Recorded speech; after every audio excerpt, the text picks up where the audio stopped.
말씀을 시작하기 전에 저기 앉아서 가만히 보니까 제가 아는 분이 한 분 앉아 계세요.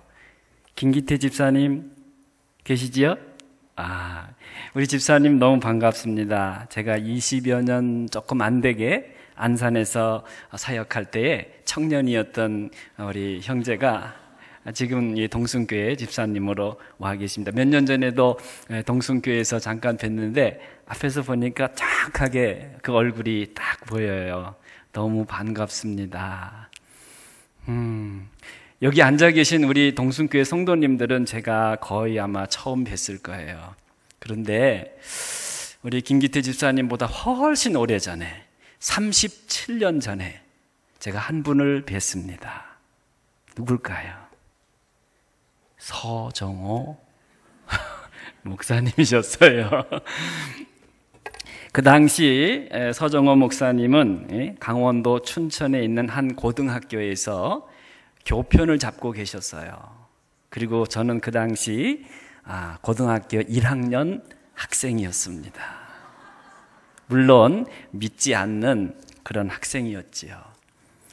근데 그 고등학교에 어떤 일이 있었느냐 하면은 너무 가난해서 학비를 제때에 낼 수 없는 한 학생이 있었는데 학비를 내기 위해서 고등학생임에도 불구하고 공사판에 나가서 공사를 하다가 떨어졌어요. 그리고 죽었어요. 제가 그 고등학교에 들어가기 전의 일이죠. 그 일이 있고 나서부터 그 학교에서 다시는 그런 학생이 우리 학교에 없게 하자.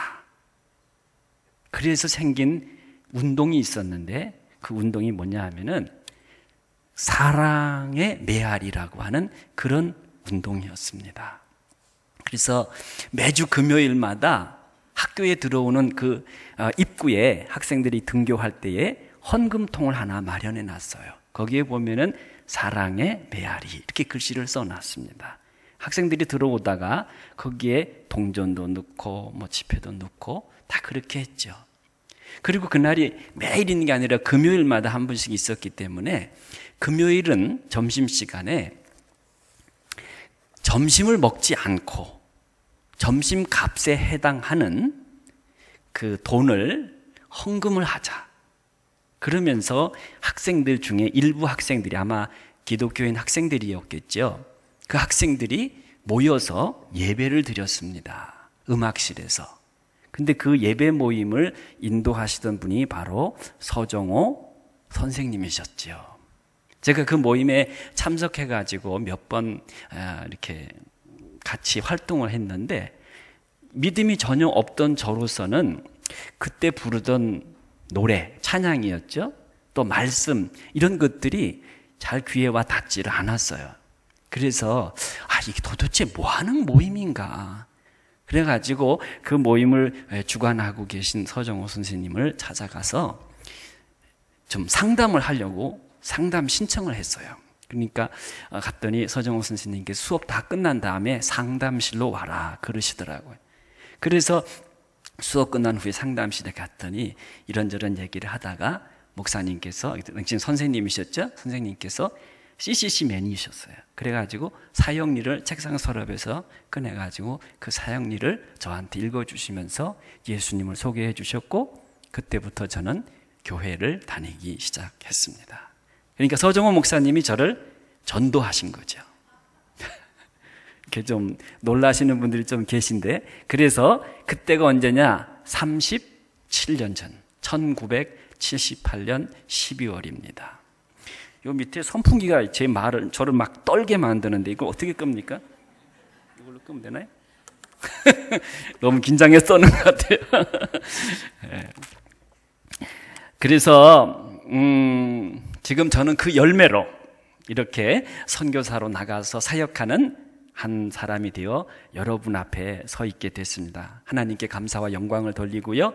이 자리에 계시지 않지만 우리 서정호 목사님께도 감사를 드립니다. 여러분, 하나님은 어떤 사람에게 관심을 가지고 돌아보실까요? 우리 하나님은 결심하고 하나님을 찾는 사람을 항상 주목해 보십니다. 그런 사람을 우리가 만나볼 필요가 있고요. 내가 그런 사람이 되어야 합니다. 그러기 위해서 우리는 성경에 나오는 한 인물을 만나볼 필요가 있습니다. 그 사람의 이름은 히스기야입니다. 구약시대 유대왕이었죠. 그 시대로 한번 가보겠는데, 오늘 읽은 역대하 30장 전후의 말씀은 이 히스기야 왕과 관련된 말씀입니다. 이 히스기야는 나이 25살에 유대의 왕이 됩니다. 굉장히 젊었을 때의 왕이 됐죠. 그런데 이 히스기야 왕의 아버지는 아하스라고 합니다. 이 아하스는 어떤 왕이었느냐 하면 그 자신이 권고할 때조차 더욱 어떻게 해요? 하나님께 범죄했던 왕이더라. 성경에 그렇게 기록하고 있습니다. 일생 동안 하나님의 진노를 유발시켰던 왕이 히스기야의 아버지 아하스였습니다. 그런데 그런 아버지 밑에서 태어나서 25년을 지낸 히스기야가 어떻게 영적인 개혁을 이루어낸 정말 위대한 왕이 되었을까요? 여기 많은 성도님들 중에 여성 성도님들이 계세요. 대부분 어머니들이실 텐데 히스기야의 어머니 이름이 무엇인지 아십니까? 누구십니까?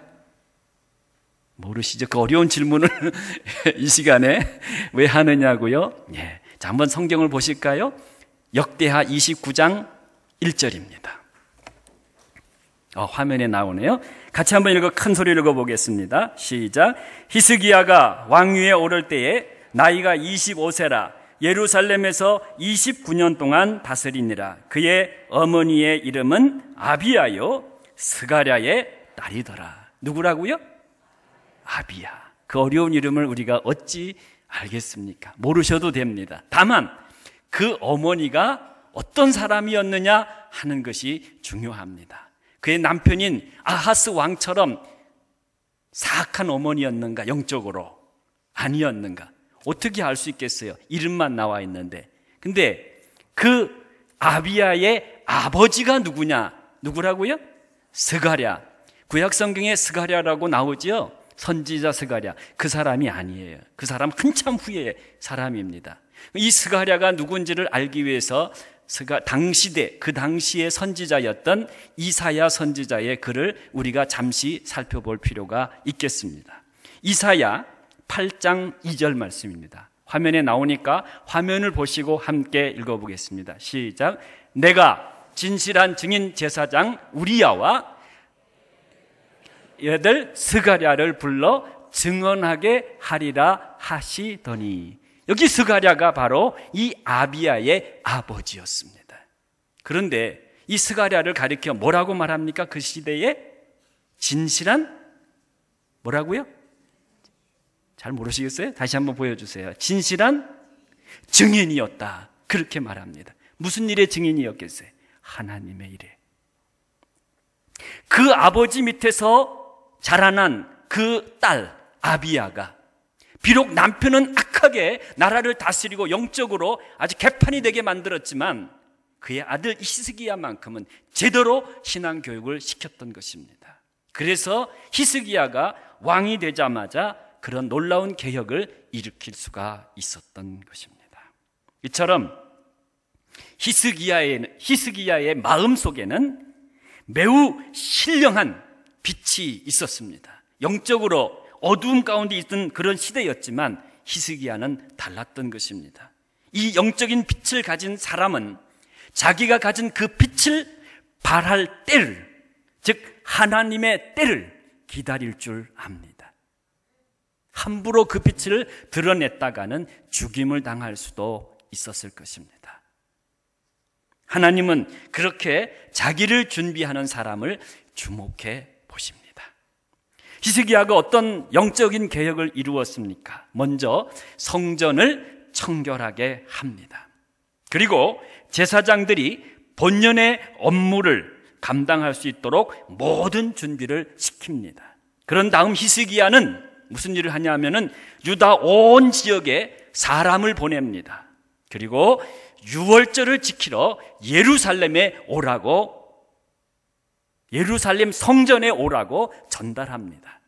그런데 놀라운 사실이 있습니다. 그것이 오늘 우리가 읽은 본문 30장, 역대하 30장 1절입니다. 다시 한번 보실까요? 역대하 30장 1절 말씀 한 목소리로 읽어봅니다. 시작. 히스기야가 온 이스라엘과 유다의 사람을 보내고 또 에브라임과 므낫세의 편지를 보내어 예루살렘 여호와의 전에 와서 이스라엘 하나님 여호와를 위하여 유월절을 지키라 하니라. 생각 없이 읽으면 뭐 그런가 보다 할 텐데 이 화면 다시 보여주세요. 이 구절이 중요한 구절입니다. 히스기야가 유다의 사람을 보낸 것으로 끝나지 않고 어디에 사람을 보낸 것으로 확인되고 있습니까? 온 이스라엘이라 그랬습니다. 에브라임과 므낫세라고도 합니다. 이것은 유대 지경이 아닙니다. 히스기야는 유대의 왕이지 이스라엘의 왕은 아닙니다. 이미 이스라엘은 다른 왕이 다스리고 있습니다.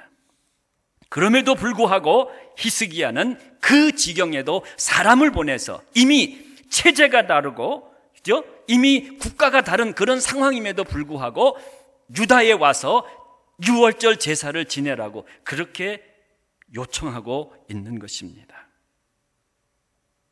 히스기야가 그렇게 요청을 보낸 것은 매우 의도적입니다. 6절을 보면 보발꾼들이 왕과 방백들의 편지를 받아가지고 왕의 명령을 따라 온 이스라엘과 유다에 두루 다니며 전달했습니다. 이 화면에 말씀이 나옵니다마는 오랫동안 지키지 못했던 유월절 제사를 회복하고자 하니 다들 오시오. 비록 체제가 다르고 거리도 멀고 잠잘 곳도 마땅치 않겠지만 다 와서 제사에 참여하시오. 그런 메시지였습니다. 그런데 이것은 단지 유월절 의식에 두어 시간 참여하라고 하는 형식적이고 의례적인 그런 전달이 아닙니다. 왕의 요청은 하나님께 예배하러 오라는 그런 요청이었습니다. 하나님을 배반하고 우상을 섬기는 그런 이스라엘 사람, 북이스라엘 사람들에게 하나님께로 다시 돌아오라고 하는 간절한 외침이었습니다. 한마디로 복음입니다. 히스기야는 이스라엘 사람들에게 복음을 외친 것입니다. 그렇습니다. 복음은 단지 듣고 믿으라고만 있는 것이 아닙니다. 내가 들은 것을 다른 사람에게 전하라고 또 외치라고 있는 것이 복음입니다. 만일 그럴 수 없다면 그 복음은 죽은 복음입니다. 이런 복음의 외침은 나라가 달라도 종교가 달라도 여건이 여의치 않아도 그리고 모양은 달라도 계속해서 일어나야 합니다. 혹 여러분 중에 복음은 이미 무엇인지 알고 있지만 그 복음을 나만 가지고 있고 다른 사람에게 그 복음이 흘러가지 않게 하고 있다고 한다면 한번 점검해 보십시오. 여러분의 복음이 살아있는 복음인지 아니면 죽은 복음인지. 이 세상에는 참으로 여러 나라가 있습니다. 그리고 나라마다 특색이 있습니다. 제가 사는 인도네시아는 세계에서 가장 많은 섬으로 이루어진 나라입니다. 약 18,000개의, 정확하게는 18,300여 개의 크고 작은 섬이 있습니다. 그렇다 보니까 종족도 많고 언어도 매우 다양합니다. 그리고 영토도 세계에서 가장 길게 늘어뜨려져 있는 그런 나라가 인도네시아입니다. 그래서 인도네시아 북쪽 끝에서 남쪽 끝까지 비행기를 타고 이동한다고 했을 때 몇 시간이 걸리느냐? 한국에서 인도네시아까지 가보신 분들은 아실 겁니다. 직항이 7시간 걸립니다. 그런데 인도네시아 북쪽 끝에서 남쪽 끝까지 비행기로 가는 시간이 똑같이 7시간이 걸립니다. 물론 한 번에 가는 게 없어서 중간에 트랜짓을 해야 되긴 하지만 어쨌든 그 시간 정도가 걸린다고 합니다. 이런 인도네시아의 또 하나의 특징은 국가 단위로 이슬람교를 믿는 사람들이 세계에서 가장 많은 나라, 그 나라가 바로 인도네시아입니다. 약 2억 5천만 명의 인구 중에 2억 1천만 명, 85%에 해당하는 사람들이 이슬람교를 믿고 있습니다. 무슬림이라고 하는 이 말은 이슬람교를 믿는 사람들을 무슬림이라고 합니다. 이처럼 대다수의 국민들이 무슬림이다 보니까 모든 사회의 편의시설과 정책, 그리고 정부 행사 혹은 학교 행사 등등 다 이슬람식으로 진행이 됩니다. 그것에 대해서 시비를 거는 사람이 없습니다. 완전히 이슬람 문화 속에 푹 잠겨 있는 나라가 인도네시아입니다. 상황이 이러하다 보니 인도네시아라고 하는 이 거대한 나라는 자신들의 종교, 즉 이슬람이라고 하는 이 종교가 옳다라고 하는 강한 자부심 가운데 갇혀 있는 나라가 바로 인도네시아입니다. 그래서 참되신 하나님을 만나지 못하고 있는 사람들이 거의 대부분의 나라가 인도네시아입니다. 그래서 인도네시아에 선교가 필요합니다. 이런 인도네시아를 위해서 저와 같이 많은 선교사들이 들어가 있습니다. 그러나 쉽지 않습니다. 전도하기가 쉽지 않다는 거예요. 왜요? 인도네시아는 판짜실라라고 하는 국가 건국 이념이 있는데 그것에 의해서 6개의 종교가 공식적으로 인정됩니다. 모든 국민은 반드시 하나 이상, 하나의 종교를 가져야 합니다. 그래서 까테페, 즉 우리나라로 말하면 주민등록증이라고 하는 것에 자신의 종교가 반드시 기록되어 있어야만 합니다. 은행을 개설할 때에도 어디 회사에 취업을 할 때도 종교가 무엇인지를 반드시 밝혀야 합니다. 그런데 많은 사람들이 아주 큰 거짓말, 라이라고 하는 그런 거짓말에 속고 있는 것이 하나 있습니다. 그것은 자신들의 종교를 다른 종교를 가진 사람에게 강요할 수 없도록 법으로 금하고 있다고 하는 그런 사실입니다. 이게 거짓말이라는 거예요. 최근에 저 역시도 8년 넘게 인도네시아에서 사역하면서 최근에서야 그것이 거짓말이라는 것을 듣게 됐습니다. 놀라운 사실이죠. 인도네시아에서 오랫동안 미전도 종족을 위해 사역하는 인도네시아 현지 목사님께서 알려주셨어요. 법으로 금하고 있는 것이 아니라 불문율처럼 알고 있다는 것입니다. 즉 공중의 권세 잡은 자에게 속고 있는 것입니다. 그래서 심지어 인도네시아에 있는 기독교인들조차 무슬림에게 복음 전하는 것을 꺼리고 있어요. 그 거짓말 때문에. 하지만 그런 거짓의 영에게 더 이상 속지 않고 복음을 전할 때에 역사가 일어나는 것을 또한 저는 알고 있습니다. 드러내놓고 공개적으로 복음을 전하게 되면 공격의 대상이 되기 때문에 매우 조심해야 합니다. 그러나 배가 너무 고파서 부르짖을 힘조차 없는 아이처럼 영적인 허기에 완전히 지쳐있는 인도네시아의 무슬림 친구들에게 사랑으로 다가가고 끊임없는 돌봄과 관심으로 가까이 한다면 하나님의 세밀한 손길이 그들에게 임할 줄로 저는 믿습니다. 당장에 열매가 초여름 과일나무 열매가 송송 솟아나듯이 그렇게 맺혀지지는 않습니다. 하지만 반드시 그 열매가 맺혀질 것을 저는 믿고 있고 그 때문에 인도네시아에서 계속 선교의 사역을 감당하고 있습니다. 이를 위해 선교의 동역자 되신 우리 동순교회 여러 성도님들께서 싱싱한 기도를 하여 주시기를 부탁을 드립니다. 다시 오늘 본문으로 돌아가 보겠습니다. 하나님을 떠나 있던 사람들을 향해서 하나님께 돌아오라고 외쳤을 때에 사람들이 어떻게 반응했습니까? 히스기야 왕의 초청을 받은 사람들이 여기저기서 몰려왔습니다. 유다 사람들은 왕의 명령이니까 당연히 와야 했고 또 왔습니다. 그런데 문제는 북이스라엘 사람들이었습니다. 그들은 꼭 와야 할 이유도 없었고 오지 않는다고 해서 나무랄 사람도 없었습니다. 오히려 많은 사람들이 비웃고 조롱하기까지 아마도 했을 것입니다.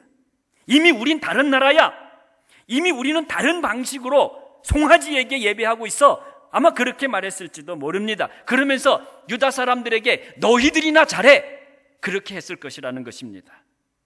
베드로후서 3장 3절에 보면 조롱하는 자들은 자기의 정욕을 따라 행하며 조롱한다고 하는 그런 말씀이 나와 있습니다. 사실 조롱한다는 것은 조롱받는 대상과 나는 다르다고 하는 선입견에서 나옵니다. 그리고 그들보다 내가 낫다라고 하는 우월감 내지 자기 것을 지키고자 하는 욕심에서 그런 조롱이 나오게 됩니다. 그러나 아무리 비난과 이런 조롱이 있다 할지라도 그 가운데서 하나님의 음성을 듣는 사람이 있다는 사실에 우리는 주목해야 합니다. 그런 사람들은 주변 사람들의 못마땅한 시선에도 불구하고 마침내 어디로? 예루살렘 성전으로 갔습니다. 자신들의 종교적 습관을 떨쳐버리고 살아계신 하나님의 부르심에 따랐던 것입니다. 이처럼 진정한 하나님의 부르심에 반응하는 사람들은 비난과 조롱과 그리고 거부의 담을 뛰어넘습니다. 그것이 바로 결단입니다. 결단은 인생을 완전히 뒤바꾸어 놓습니다. 인도네시아의 영혼들 뿐만 아니라 믿지 않는 우리 주변의 영혼들 중에서도 하나님의 말씀을 듣고 이와 같이 굳게 결단하는 자들을 찾아내고 그들을 구체적으로 돕는 것이 저와 여러분이 해야 할 일입니다. 그것이 바로 우리의 사명입니다. 아멘 하시는 분이 한 분도 없으시네요. 제가 너무 약하게 말했나요? 아니면 조시나요? 무엇이 사명이라고요? 인도네시아에 선교사로 간 사람들, 인도네시아에 선교사로 간 당신이나 열심히 사명 잘 담당해, 우리가 그냥 후원해 줄 테니까, 이게 아니고요.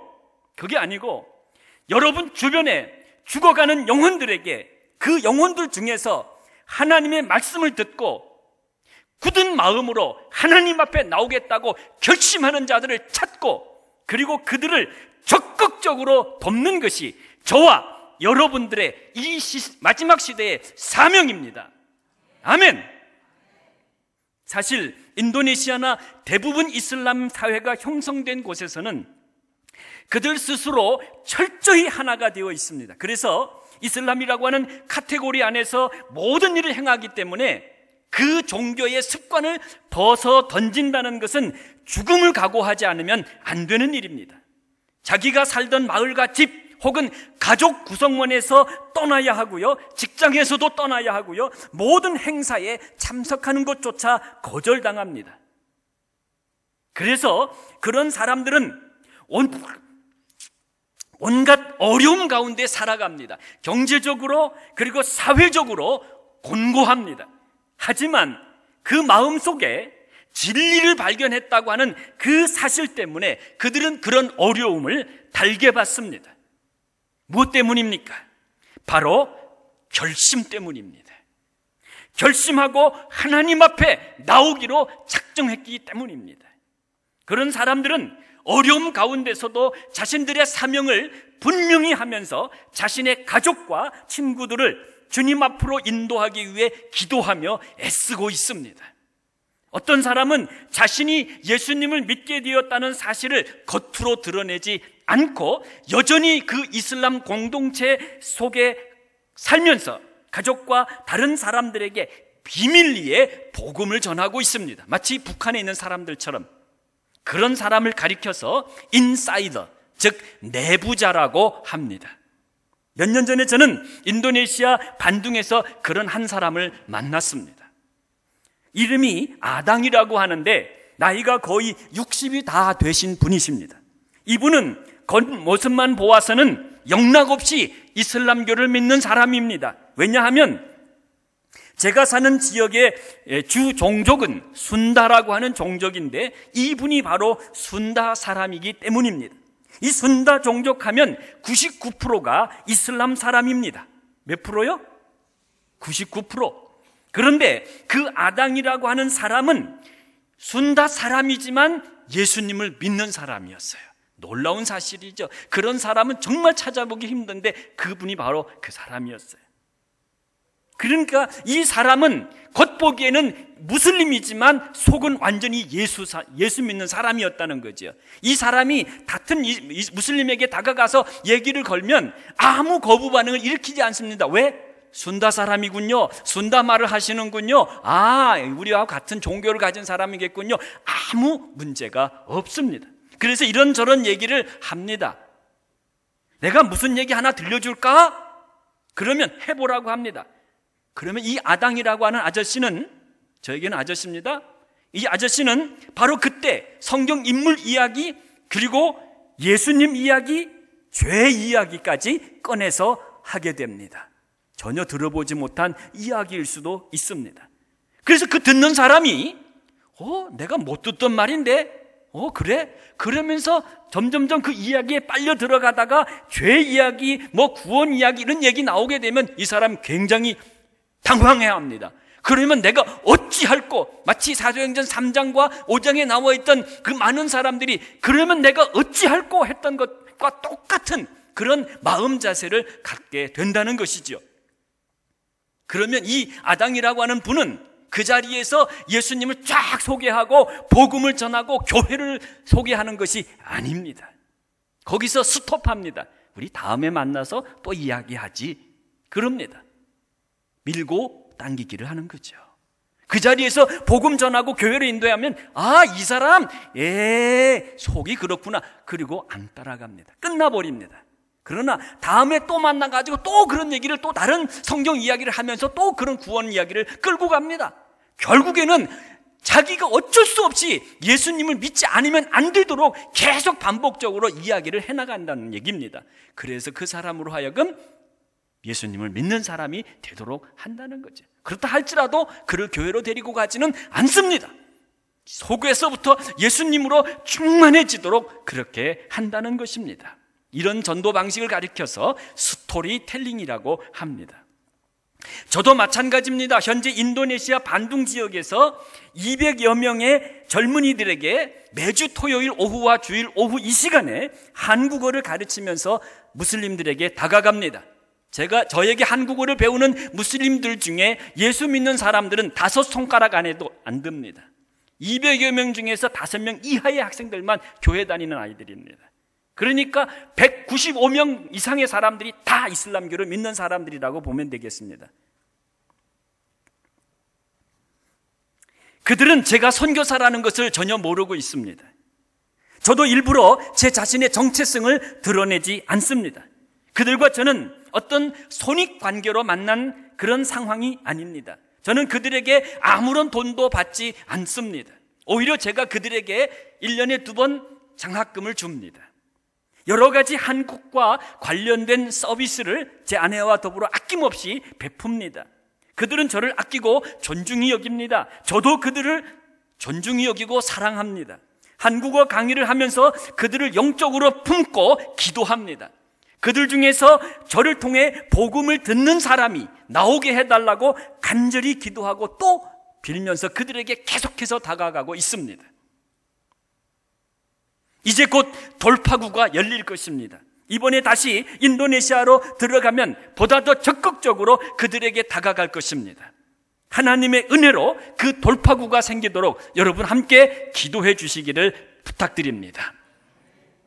저보다 앞서 인도네시아 안에서 그런 귀한 사역을 일구어 가시는 그런 분들이 많이 있습니다. 그분들의 말에 의하면 지금 인도네시아 안에는 이슬람 종교 지도자로서 예수님을 믿는 사람들이 여기저기서 생겨나고 있다고 합니다. 그들은 여전히 이슬람 사원인 이 모스크에서 설교를 하는 그런 사람들입니다. 그런데 놀랍게도 그 설교의 주제는 우리가 믿는 복음입니다. 어디서요? 모스크 안에서. 물론 그런 사람들은 예수님을 예수님이라고 말하지 않습니다. 이사 알마시 그렇게 말합니다. 왜냐하면 그 이슬람교를 믿는 사람들 중에도 그 경전에도 선지자 중에 한 사람으로서 예수님이 나오고 있기 때문에 그렇습니다. 이 이사 알마시를 번역하면 예수 그리스도입니다. 그런데 이슬람 사람들에게 이 이사 알마시는 굉장히 존경받는 선지자 중에 한 사람입니다.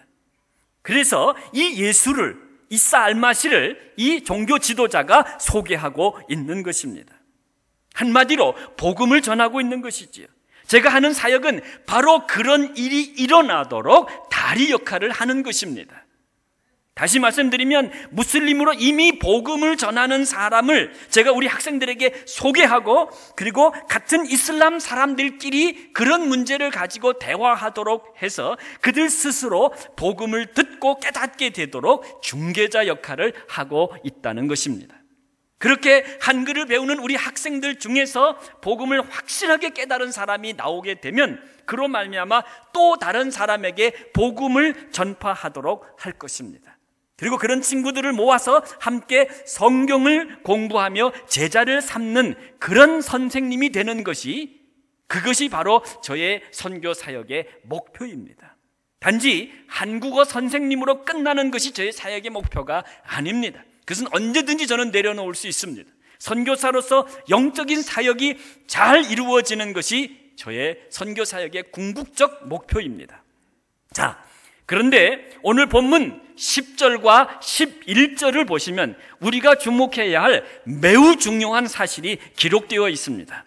그것은 누가, 어떤 사람이 하나님을 찾기로 결심하고 하나님 앞에 나오느냐 하는 것입니다. 자, 10절과 11절을 함께 읽어보겠습니다. 보발꾼이 에브라임과 므낫세 지방 각 성읍으로 두루 다녀서 스불론까지 이르렀으나 사람들이 그들을 조롱하며 비웃었더라. 그러나 아셀과 므낫세와 스불론 중에서 몇 사람이 스스로 겸손한 마음으로 예루살렘에 이르렀고, 스스로 겸손한 마음을 가진 사람들이 하나님을 찾았습니다.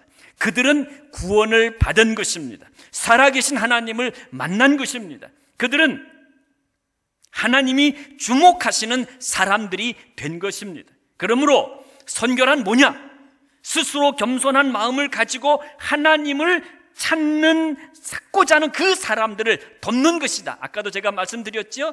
바로 그 사람, 그런 것입니다. 그런 사람을 찾아내고 그런 사람을 돕는 데에는 많은 지혜가 필요합니다. 많은 기도가 필요합니다. 전도도 마찬가지입니다. 요즘 한국 사회에서는 갈수록 전도하기가 쉽지 않다는 이야기를 몇 년 전에도 들었고 지금도 마찬가지일 줄로 압니다. 그러나 우리는 포기할 수 없습니다. 포기해서도 아니 될 것입니다.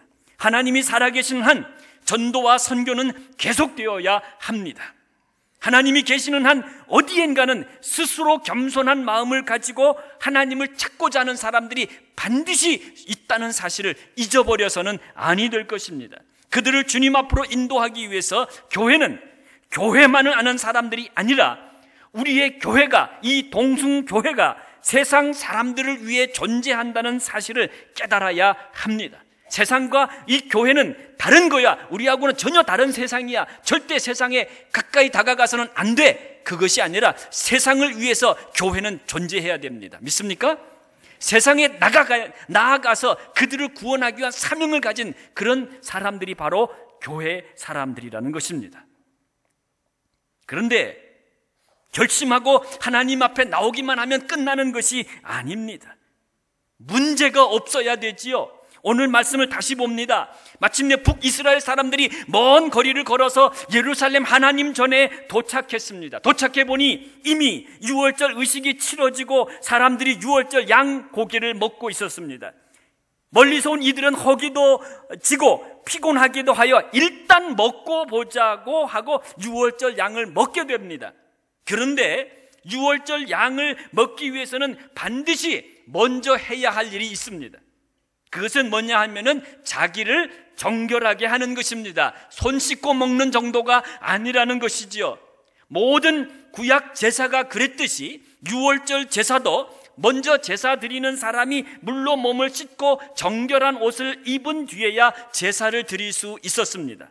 그 후에야 주어진 고기를 먹을 수 있었다는 것이지요. 만일 그 절차를 무시하게 되면 그는 제사를 드릴 수 없을 뿐만 아니라 하나님의 규례를 어겼다는 이유로 천사에 의해서 죽는 혹은 또 다른 방법으로 죽임을 당하는 그런 일도 있었습니다.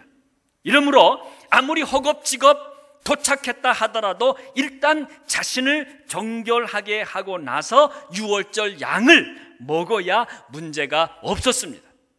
그런데 그들은 어떻게 했습니까? 오늘 본문에도 나옵니다마는 이 사람들은 그런 절차를 밟지를 않았습니다.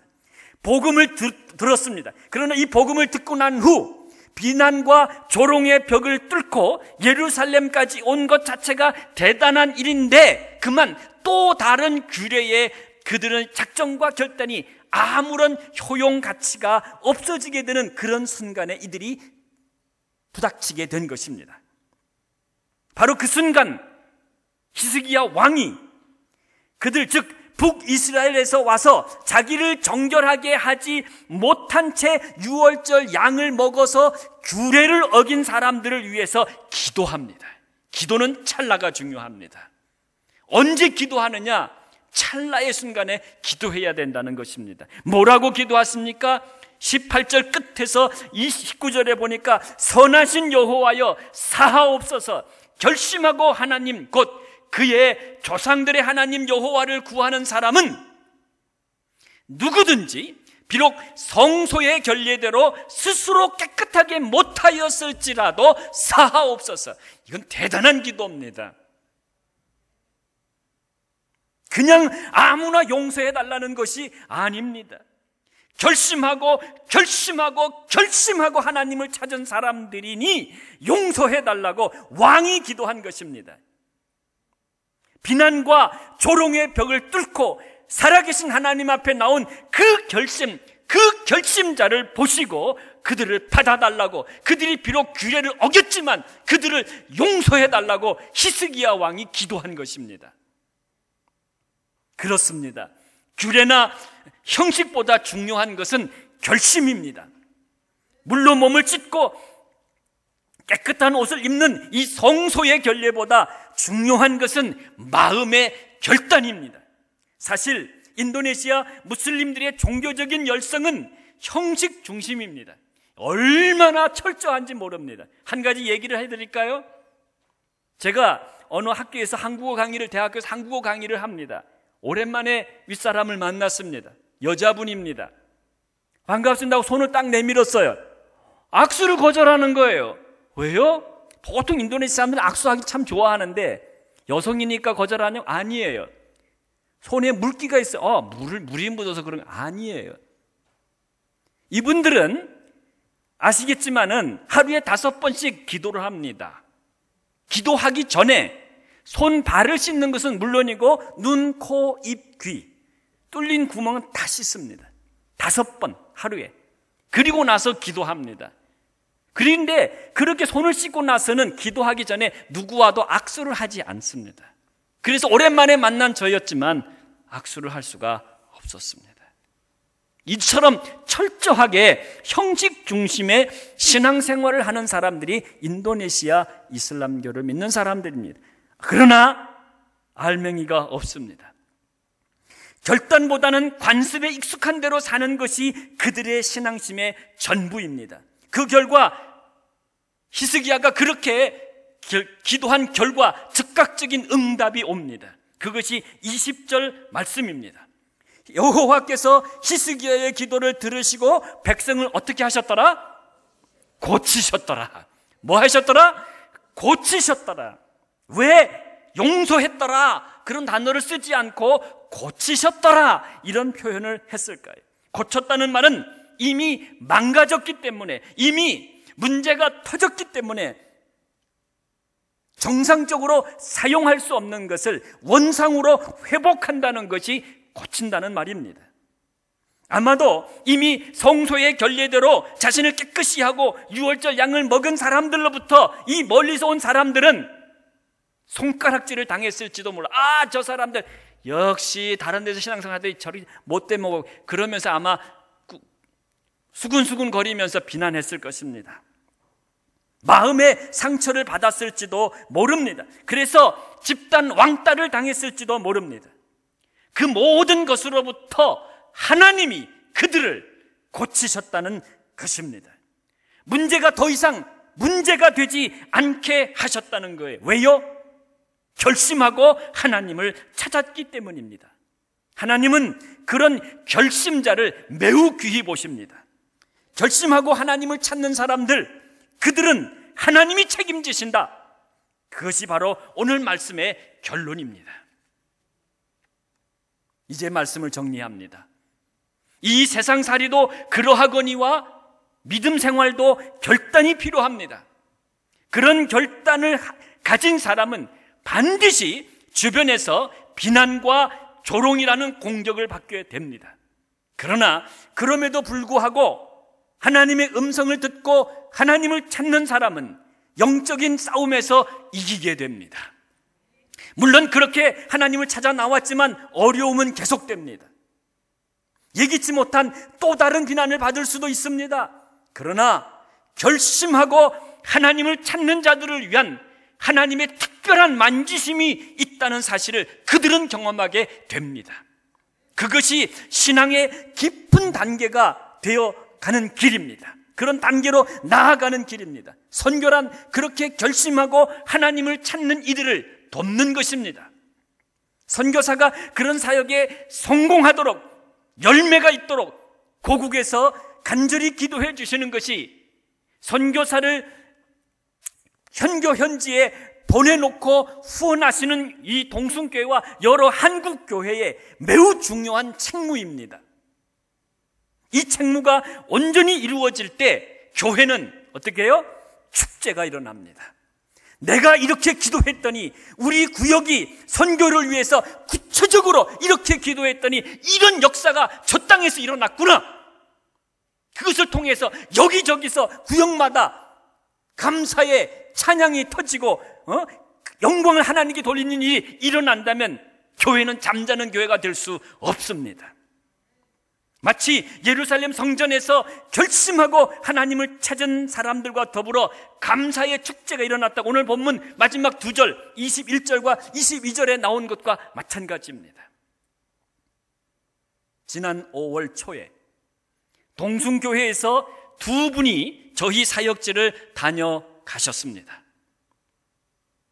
저희 사역을 영상으로 제작하여 한 달 전 6월 마지막 주일에 주일 예배 시간에 보여주셨다는 그런 말씀을 전해 들었습니다. 저도 인터넷으로 받아 보았습니다. 여러분 다 보셨지요? 세 분만 보셨나 보네요. 거기서 끝나서는 안 됩니다. 더 많이, 더 자주 인도네시아에 오십시오. 비행기 타지 않으셔도 됩니다. 기도와 관심으로 하나님 아버지의 마음을 가지고 오십시오. 그리고 인도네시아 반둥의 젊은이들과 함께 어깨 부딪히며 서로를 바라보며 웃고 때로는 그들의 아픔의 소리를 듣고 함께 울어주십시오. 선교사에게 개인적으로 카톡을 보내셔서 제가 선교사님 사역을 위해서 기도하겠습니다. 기도 제목을 자세하게 말씀해 주십시오. 선교사가 먹고 마시는 문제로 여러분에게 기도 제목 말씀드리지 않습니다. 그것은 이미 우리 하나님이 다 알아서 채워주시고 계시기 때문입니다. 선교사 홀로 맞서기 힘겨운 영적인 원수의 강력한 진을 무너뜨릴 기도의 지원군이 필요하다는 말씀입니다. 그런 일을 하시는 여러분 한 분 한 분의 선교적 동참을 호소합니다. 선교는 구경하는 것이 아닙니다. 선교는 그저 도와주는 것이 아닙니다. 선교는 현장 선교사와 더불어 선교 사역을 위해 기도와 그 외에 여러 가지 간절한 방법으로 선교에 실질적으로 동참할 때 비로소 선교라는 말을, 선교한다는 말을 할 수 있습니다. 그런 분들의 수고와 땀 흘림으로 선교는 이루어집니다. 저는 동순교회가 이런 선교 사역에 적극적인 변화를 이루어내는 그런 교회가 되기를 축복합니다. 반드시 그렇게 될 것입니다. 결심하고 하나님을 찾는 사람들을 도우십시오. 여러분의 이웃에서, 여러분의 직장 동료 가운데 하나님을 찾는 사람들이, 스스로 겸손한 마음을 가지고 하나님을 찾고자 하는 사람들이 있습니다. 그런 사람들을 만날 수 있게 해달라고 여러분이 기도하십시오. 그리고 그들을 도우십시오. 더 중요한 것은 여러분 한 사람 한 사람이 결심하고 하나님을 찾는 사람이 되는 것입니다. 그런 분들을 우리 하나님이 주목해 보실 것입니다. 그리고 그 사람과 함께 하나님의 일을 이루어 가실 것입니다. 저는 동순교회가 그런 교회가 될 것을 믿습니다. 그래서 이 자리가 끊임없이 감사와 영광을 하나님께 올려드리는 축제의 자리가 될 것입니다. 기도하겠습니다. 하나님 아버지, 동순교회를 주님 손에 올려드립니다. 주님, 이 교회를 몇 년 전에 세우셨습니까? 그리고 이 교회가 이렇게 성장하기까지 선교적으로 어떤 일을 했습니까? 스스로 겸손하여 하나님을 찾는 사람들을 돕는 그런 정말 놀라운 하나님의 백성으로, 하나님의 군사로, 하나님의 용사로 주님께서 이 교회를 지금까지 세워주신 줄 믿습니다. 앞으로도 그런 교회가 되어질 줄 믿습니다. 하나님 아버지, 동순교회가 선교를 위하여 형식적으로 하지 않게 하시고 실질적으로 모든 성도가 선교에 동참하는 선교적 교회가 되게 하여 주시옵소서. 이 주변에 많은 죽어가는 사람들을 찾아내서 그들을 실질적으로 돕는 그런 교회가 되게 해 주시옵소서. 이곳에 앉아있는 성도님들 뿐만 아니라 오전에 주일 예배에 참석했던 모든 성도들에게도 이와 같은 마음을 주님께서 허락해 주시옵소서. 그래서 예배 시간마다, 모이는 시간마다, 삶의 현장마다 하나님께 감사하고 영광을 돌리는 축제의 현장이 우리 동순교회 성도들 삶의 현장 속에 일어나게 해 주시옵소서. 예수 그리스도의 이름으로 기도하옵나이다. 아멘.